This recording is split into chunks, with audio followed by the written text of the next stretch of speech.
Welcome to part 2 of Let's Beat Sonic the Hedgehog on the Sega Genesis. What we're looking at here is going to be the 3 levels of Marble Zone. Now I believe these are actually 3 of the longer levels in this game, so this one's going to clock in about 15 minutes, which will be a little longer than the rest.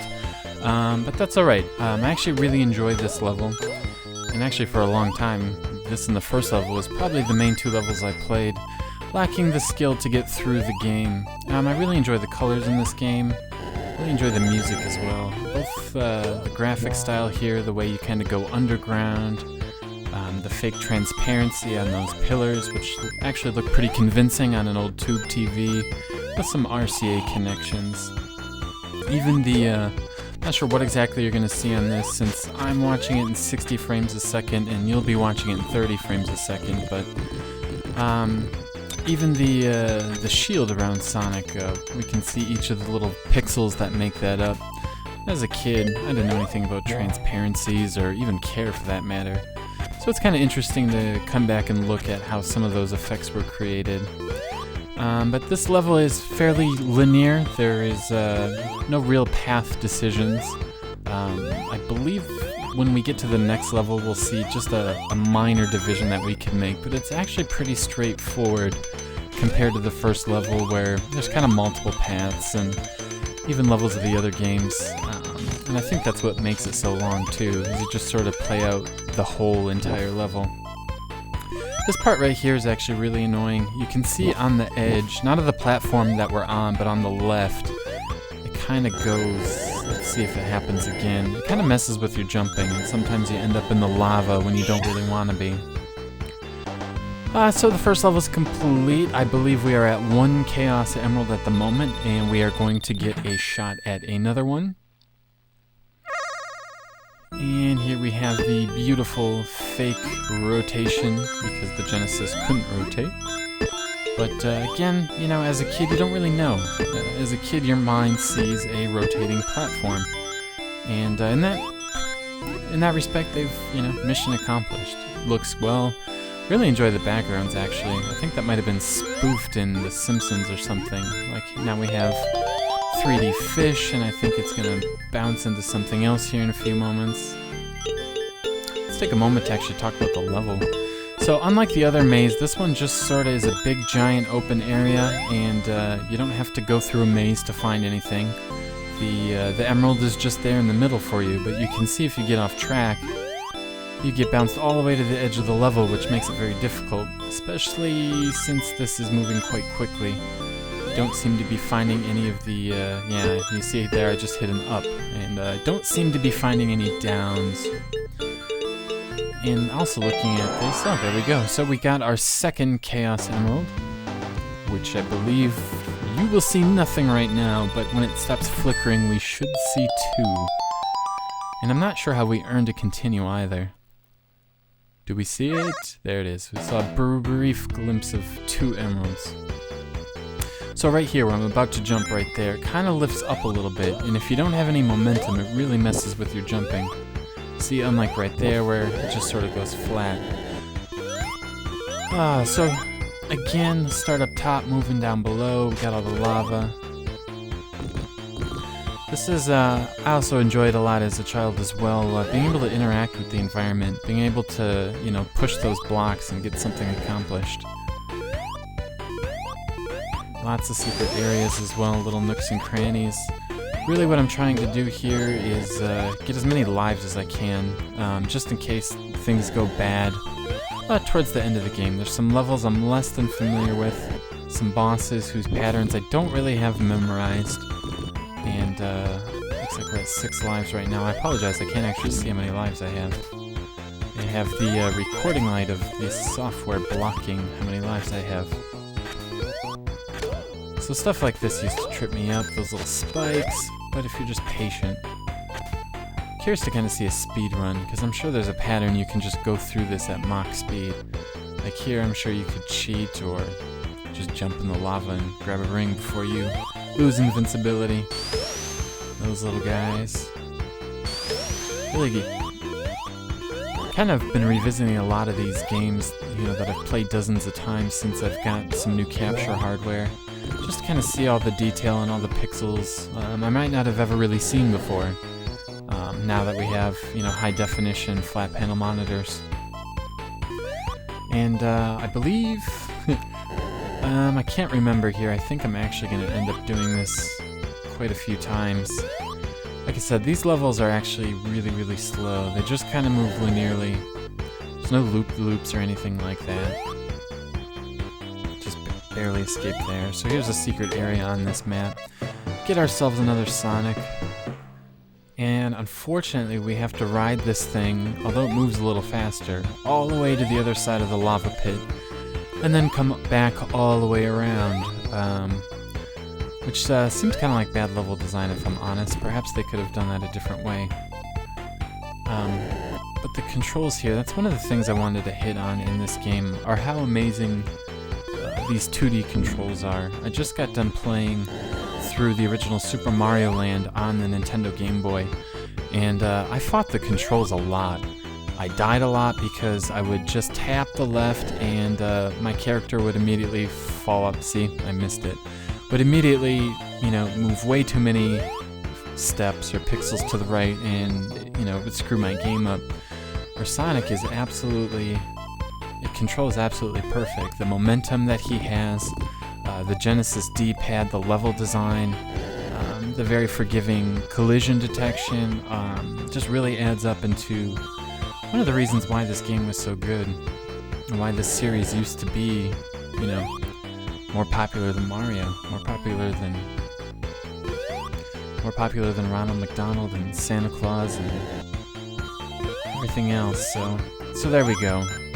We're already at 3:25 on this level. On the previous one, it took under 2 minutes, so we can kind of see how long these are. Like here, just more hurry up and wait, which I don't really mind. I kind of like to take my time and explore everything, so. Not sure what I'm doing here. I assume kicking a cat off a cable or something, so I apologize. And I whiffed completely, and we must do this all over again. So here was what I was talking about. That little lip there makes these jumps really difficult, and it doesn't have to be that way. So again, trying to preserve my coins, or my rings. I can't believe I said coins. Trying to preserve my rings so that I can have a nice stockpile of lives for the second half of the game. So again, I'm taking my time. Those enemies right there, you can hit them right on the head, and you won't get hit. But if you hit any part of the body, you're going to lose all your rings. So sometimes if you don't think you're exactly on, the best thing to do is just ignore them altogether. Here's another neat area where you can gain points. If you hit all these, we can see the bonus points is going up. And if you make it all the way to the bottom, you'll start getting 10,000, and then I miss right there. And miss, so there we go. I accidentally landed on one of the caterpillar things. Thankfully we had a shield. It looks like we already got the 100 to get the free life as well. So thankfully the star lets us walk on lava, so we can just cruise through this part as well as get those rings. You can hit the spikes there. You can still get crushed, however. But anything else that would normally kill you isn't going to happen. So I'm constantly pressing up here to kind of figure out what's above me and where the game wants me to go. Look at that, 5 minutes and 20 seconds before we get to the end. Madness. That is a long level for a 2D Sonic game. There might be some levels in Sonic & Knuckles or Sonic 3 that kind of surpass that in length, but usually you can zip through these a lot quicker. Alrighty, so another special stage. And this one looks to be more of the maze variety. I think I've said it before, but it's kind of disappointing that you don't get to keep retrying a special stage until you make it. That's how Sonic 2 worked with the half pipe. Looks like I earned another continue. Oh, if I missed that, I'm going to be very disappointed. Oh, look at that. The emerald was right there for me, and just happened to fall out at just the wrong time and missed it.